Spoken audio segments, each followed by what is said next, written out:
Hello दोस्तों, नमस्ते, प्रणाम। मैं सुनीता यादव आज अपने यूट्यूब चैनल पर आप सब लोग का स्वागत करती हूँ। और आज आप सब लोग के बीच में मैं ज्योति माँ का भजन लेकर आप लोग को जैसा लगे कमेंट बॉक्स में जरूर करना, लाइक सब्सक्राइब शेयर जरूर करना और अपना प्यारा आशीर्वाद जरूर देना।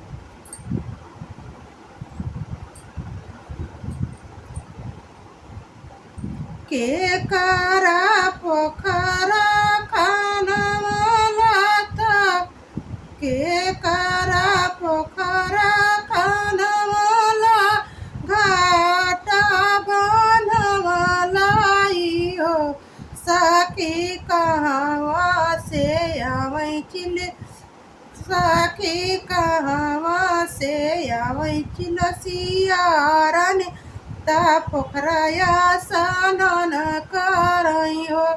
सखी कहवा से आवै चिलसियारन ता पोखराया स्नान करई हो।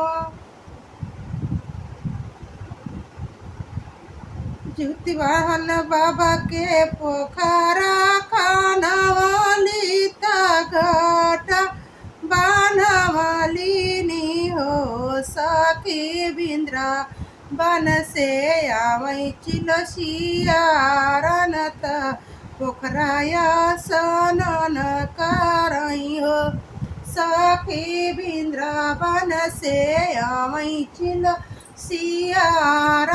ता पोखराया स्नान करई हो। बाबा जितिवाहन बाबा के घोड़ा पोखरा में करिया स्नान, जितिवाहन बाबा के घोड़ा लागई हो अरे अरे हम भूखा खरा जुतिया तमन में प्रणाम करब हो रे हम भूखा खरा जुतिया तमन में प्रणाम करब सुख सव भग दिह ज्योतिवाहन बाबा ललनाया मर करिया हो अरे बाजिनी के नमावा छोड़ाया लालन ललना गोदिया